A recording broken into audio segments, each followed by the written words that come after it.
Salut à tous, on se retrouve aujourd'hui pour parler du Paris Saint-Germain ce dimanche 30 mars. On commence tout d'abord avec ce maillot.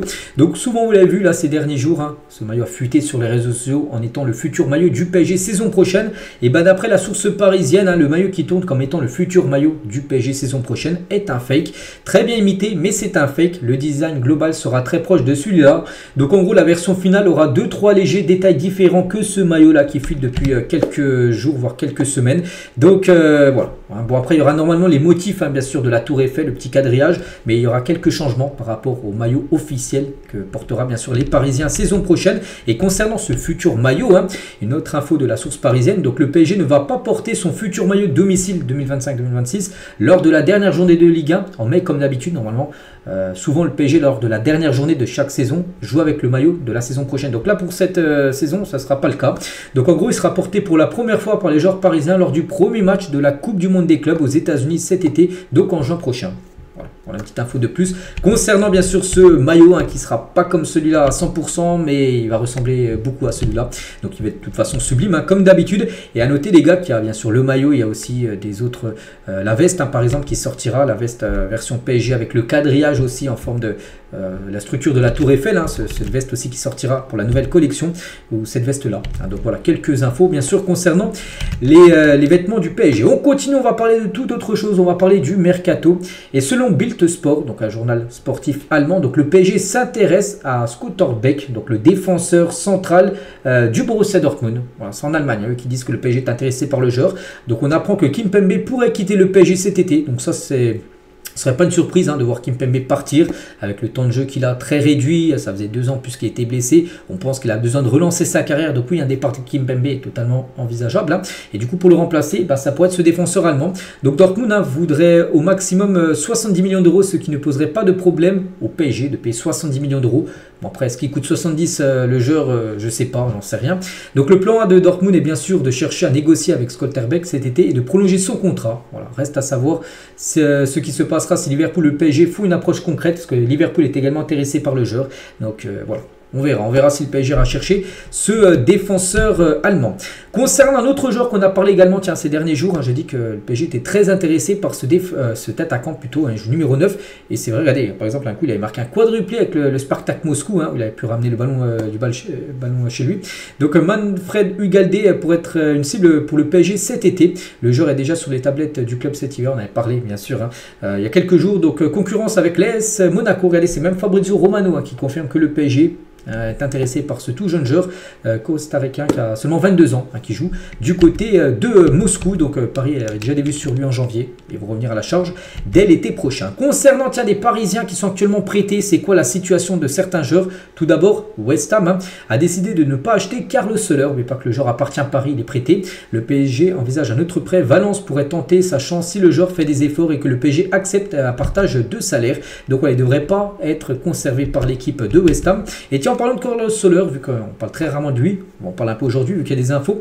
Donc sur son avenir, donc il est interviewé, il a dit « Ils ne m'ont rien dit sur le fait de savoir si je resterai l'année prochaine ou si je pourrais partir. » Mais bon, d'après les dernières infos, West Ham, il ne faudrait pas le conserver. Pour l'instant, la seule chose dont je suis sûr aujourd'hui, c'est que je suis à West Ham, enfin pour l'instant, et qu'il me reste encore 2 ans de contrat au PSG, jusqu'en 2027, il a un contrat à Paris. Et à partir de là, profitons de ces 2 ou 3 mois qui nous restent. Bon là, il lui reste, on est le 30 mars aujourd'hui, dans 3 mois, jour pour jour, c'est la fin de son prêt. Il reviendra bien sûr à Paris. Pourquoi avoir quitté Paris l'été dernier? Donc il a dit je voulais gagner du temps de jeu et de la confiance, me sentir vraiment important. Bon oui, on peut comprendre qu'il a voulu partir pour jouer plus ailleurs. Je n'ai pas eu la continuité au PSG qui, je pense, m'aurait donné la confiance nécessaire pour pouvoir me montrer comme je l'ai fait à Valence ou avec l'équipe nationale espagnole. C'est peut-être ce manque de continuité qui m'a empêché de montrer qui je suis sur le terrain. Et jouer dans le nouveau stade de Valence, retourner à Valence où c'était peut-être le meilleur moment de sa carrière. Il a dit bien sûr que j'aimerais bien. Oui, j'ai déjà vu que la construction a repris.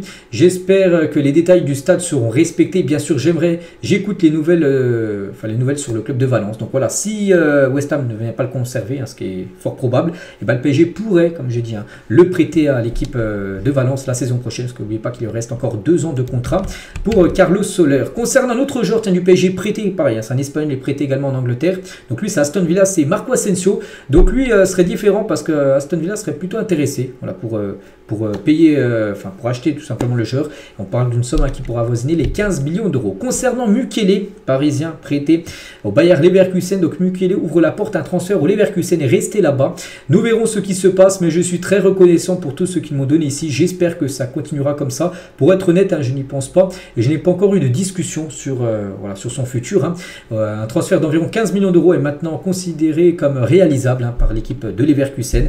En plus, qui va peut-être perdre Frimpong Leverkusen, donc c'est pour ça que Mukiele, qui joue défenseur droit, pourrait bien sûr devenir le titulaire de cette équipe. Concernant Renato Sanchez aussi, parisien prêté actuellement au Benfica, donc Renato devrait être vendu et en gros le Benfica devrait lever l'option d'achat. Regardez, ça fait la une il y a quelques jours du journal, de journal Record, c'est un journal sportif portugais qui parle en gros que le Benfica et Rui Costa, donc le président du Benfica, devrait lever l'option d'achat de 10 millions d'euros. Donc lui aussi devrait officiellement quitter Paris l'été prochain. Concernant également Milan Skriniar, prêté actuellement au Fenerbahçe selon Fanatic, un journal sportif turc, le Fenerbahçe a trouvé un accord verbal avec le PSG pour le transfert de Milan Skriniar. Montant du transfert 10 millions d'euros. Donc ça, la valeur du joueur est de 15 millions d'euros, mais le PSG pourrait le vendre 10 millions d'euros. En gros, donc après le PSG de toute façon fera une plus-value vu que le joueur est arrivé gratuitement. Il est arrivé pour 0 € de l'Inter Milan. Donc voilà, il devrait être vendu lui aussi du côté du Fenerbahçe. Concernant un autre joueur prêté, Moscardo, un prêté actuellement à Reims, c'est que lui aussi, beaucoup de personnes l'ont oublié. Donc il est en interview. Mon rêve est d'être au PSG, jouer la Ligue des Champions et aller en Seleção. Bien sûr, lui, il avait signé au PSG, c'est pour essayer de réussir à Paris. Bon, actuellement, il a pris du temps de jeu un peu à Reims, enfin du temps de jeu, il a quand même très peu joué. Il a dit, je vais tout faire pour trouver de l'espace ensuite, le faire au PSG. Mon poste préféré, c'est numéro 5. Tout ce que j'ai montré avec les Corinthians, donc son ancien club au Brésil, je vais le montrer en Europe au PSG si Dieu veut et en Seleção, j'espère. Donc je suis optimiste, je vais conquérir l'Europe et le monde. Mes débuts en professionnel ont été très rapides. En une semaine, je joue en U20 et ensuite j'ai joué un match de Libertadores, donc la Ligue des Champions sud-américaine, et ensuite, j'étais titulaire à 17 ans et j'ai été recruté par le PSG. Je suis arrivé là-bas à Reims en pensant que je serais titulaire à tous les matchs, que je serais le titulaire à mon poste. Mais le problème, c'est qu'il a très peu joué.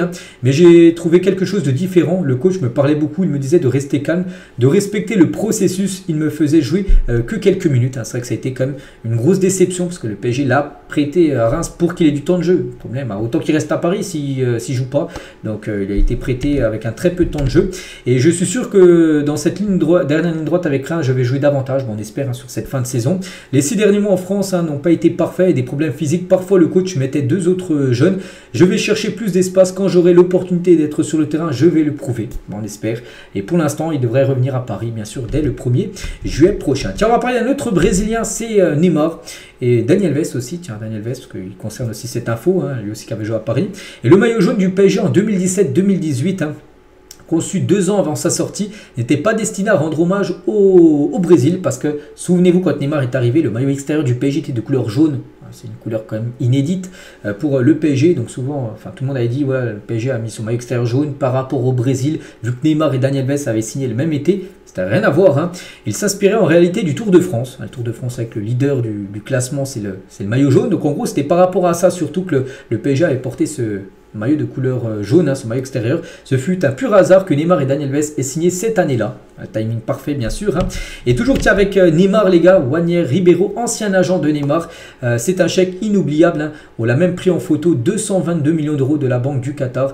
Et c'est écrit en arabe. Je ne comprenais pas tout, mais la somme, je ne pourrais jamais oublier, c'était presque irréel. Donc voilà, en gros, c'est le chèque Société Générale du PSG pour payer bien sûr le transfert de Neymar en provenance du FC Barcelone. Et on finit aujourd'hui juste avec Kvaratskhelia, de retour à Paris, il y a quelques jours, mais il était à Disneyland, il a profité bien sûr du parc d'attractions dans la banlieue parisienne. Le genre géorgien, donc voilà les gars ce qu'il y a à dire aujourd'hui, j'espère que ça vous a plu. Donc on se retrouve demain lundi, on parlera bien sûr du résultat demain, du match hier, contre la Saint-Etienne. N'oubliez pas qu'après-demain, il y a le déplacement à Dunkerque, demi-finale de Coupe de France. Allez, je vous souhaite une bonne fin de week-end et à demain.